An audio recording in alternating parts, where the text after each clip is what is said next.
You ready? You excited? You ready? Yeah, excited. It's not the week eight. Huh? No. Don't get him going. Look at him. He's so happy you just made that comment. Nick, what's the biggest concern that the Bills present for you as a coordinator? They play good football all around. They're an all-around team. And obviously the quarterback's elite. So anytime you go against an elite quarterback, those are the guys that, move the needle on wins and losses. And so you have to defend a really good quarterback. What makes him so elite?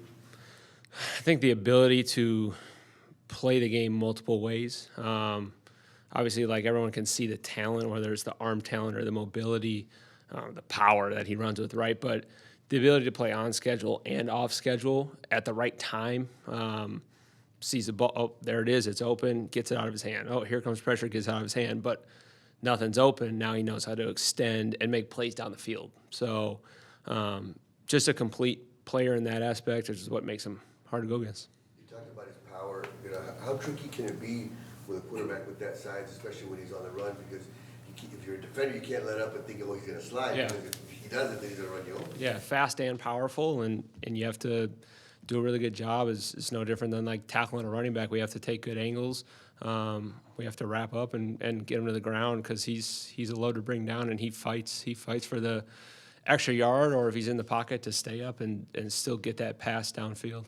Is Garrett someone you can keep on the field for 3 downs? Yeah, absolutely. Yeah.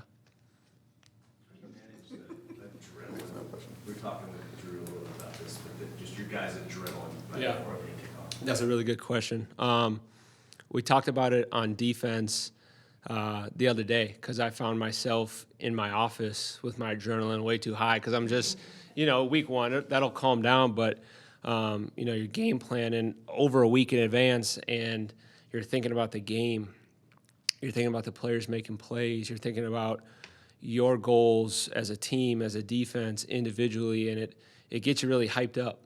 And that's a good thing because those things ultimately are what going to drive us as a unit, team, individuals, what guys want to go out there and achieve. That's going to drive us. But, knowing that that's there, but then being able to reshift our focus back to the present, I think is a really good way to manage that anxiety. And, everybody has different ways that their confidence grows.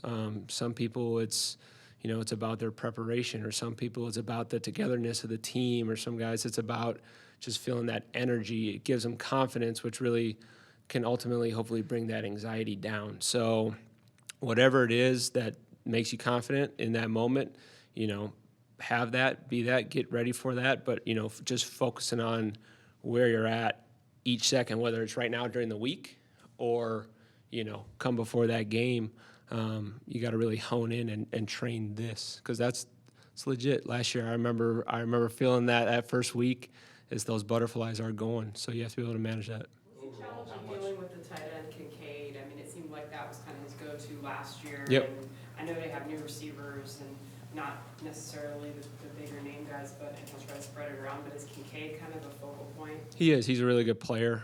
You could tell that they wanted to get him the ball last year, and you assume they'll do it again because he's a really good threat in the receiving game, and he'll get in there and block. I think the tight end room in general is a really good tight end room, and they can play with multiple tight ends. They can play with an extra lineman on the field. They can play with fullbacks. So they present a lot with personnels, and he's part of that ability to play within multiple groups and be able to push the ball down the field still with tight ends in the game. Managing that anxiety, a lot of people have said how important is Jonathan in all that overall with the whole team? Everyone talks about how he's able to maintain a certain level of calm. Yeah. I think with the team, I think that kind of goes back into the preparation through the week and framing everyone's mind the right way. It starts with him, and he does do a really good job of that. It's goes back to, focusing on that moment and what are we trying to accomplish as a team, get better at. Is it a team meeting, individual meetings, position meetings, practice, walkthrough, whatever that is. JG's very present all the time, and he brings people with him. You said your adrenaline spiked in the office recently. What were you? I was just watching tape, and I started thinking about, the game and thoughts, and it got me kind of excited. I'm like, I need to calm down a little bit here because I don't think I can live like this for 18 weeks. So I don't know. I'm excited for it. We put a lot of time in for this moment, but then it's time to just snap in and be present. How'd you calm yourself down? I actually just, all right, that was good. But I did have to like put the film down and go, all right, what am I doing right now? I'm like, that's not right, is it? I'm just sitting here, That's like my kid, like he's in the pool and he like doesn't stop, like again. I'm like, dude, your heart's gonna explode. Like you don't need a break. Like that's kind of where I was, like my kid in the pool. It feels like there is an infusion of talent on every level of defense, but also with that a lot of change, new personnel. How do you kind of work that fine line of having new players but also being excited about it? Do you feel comfortable with it, where everybody is with their Yeah, role? I mean, I think that's the NFL. Like every year, there's going to be new players through the draft, free agency. Maybe you've lost players, and that goes into our process once that roster is put together in the offseason and we start offseason program and then into training camp. Is you start to think about what's the best thing for our personnel, and you got to be able to adapt to put them in the best positions to go out there and make plays to win the game. So that's something that it comes every year and it changes week to week on with the personnel that we have and who's available, what's the best thing to do for those guys to go win. And the guys that are new to this team from last year to this year, like they're the ultimate pros. So their preparation has been on point, and it feels like they've been in the defense for more than just one off season. You know what is being said about this defense. You know what the first half of the schedule has in store for you guys. You know what you've seen from these guys through camp and preseason. What's your messaging to this group, and what are you sensing from them? We're focused on Buffalo, so the messaging is it's about how do we go win the game. Such a young cornerback room. How do you feel like what have you seen from their development from the start of training camp to now with those first and second year guys? Yeah, there's a lot that goes into that position from a technique standpoint, and I've seen guys not just make strides in their technique, but be able to expand their toolbox, and the knowledge that they have of when to use certain tools, whether they're playing press or they're playing off, the knowledge that they have when to use certain tools, how to win their leverages, knowing where their help is in the coverage. I've seen strides physically, but I also see a lot of strides here. So, and you talk about it being a young room, it doesn't feel like a young room from a mental standpoint. Like those guys are extremely intelligent and work at it, constantly meeting with Smitty extra and trying to get those extra, nuggets or how do I have to get better? What's my point of attack tape look like? How do I need to improve to win more at the point of attack when the ball comes my way? Like those guys put in a lot of time, both mentally and on the field with their technique.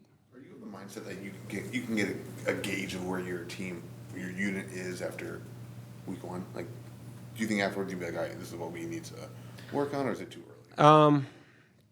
I think you'll ultimately go into each game thinking about what are we going to do to win that game. And I can't say it's like a point in time where you realize, I think what you're saying is like, what are you guys really good at? And are you going to hone in and be really good at that?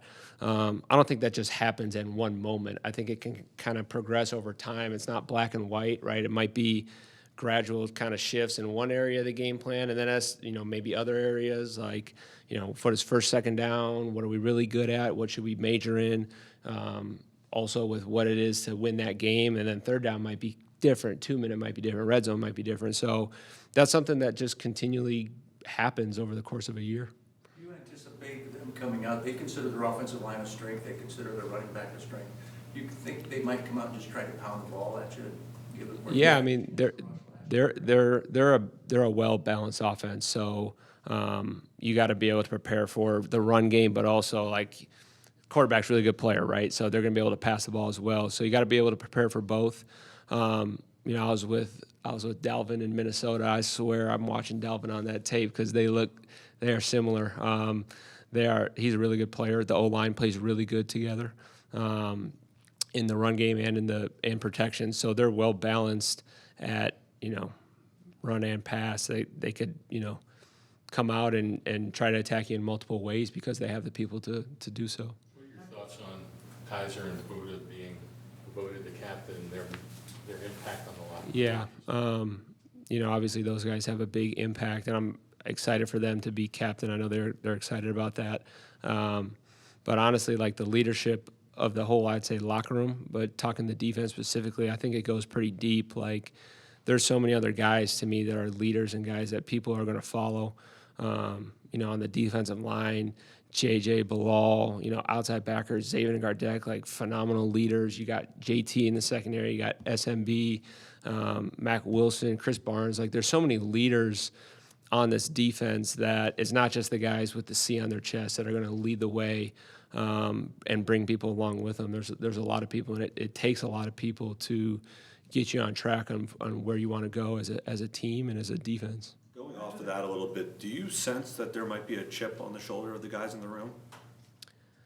You'd have to ask them, define chip on their shoulder. I think everyone's motivated for certain things as far as what we need to accomplish as a team, but also individually. Back to the cornerback, has Max Melton's development kind of been where you want it to be throughout training camp? Max has gotten better, and he knows that there's still things that he needs to improve on and get better at. So that's never going to be he's reached that point where he's as good as he'll be. It's going to be forever, but he has improved, and it's time to continue to take steps throughout this whole year. You got to get better as a player throughout the year, and that's the coach's job. You can't lose sight of guys developing over the course of this season because it's a long season, right? And if you just only hone in on the opponent, what do we have to do schematically week to week, and you lose sight of that development, you won't do this as a team. So I think it's not just Max, it's everybody of continual improvement throughout the year. What does he still need to develop to lay claim to one of those starting spots? I'll leave that between Max and I, but the corner position is about denying the ball, so you got to go out there and you got to be able to cover and win at the point of attack. Did you anticipate Starr taking a jump, or did that kind of surprise you? With No, not surprised at all. Just because of the skill set and the way he works, that those two things combined are going to lead to success for him in football and in life. So not surprised at all. Wrestling so close to your family, do you take a peek out in the parking lot and some of the people jumping off cars and tables? Well, I'll probably just get a quick view on the buses coming in. That's about it, I guess. I don't think I'm going to leave the locker room to go out in the parking lot and check out what's going on.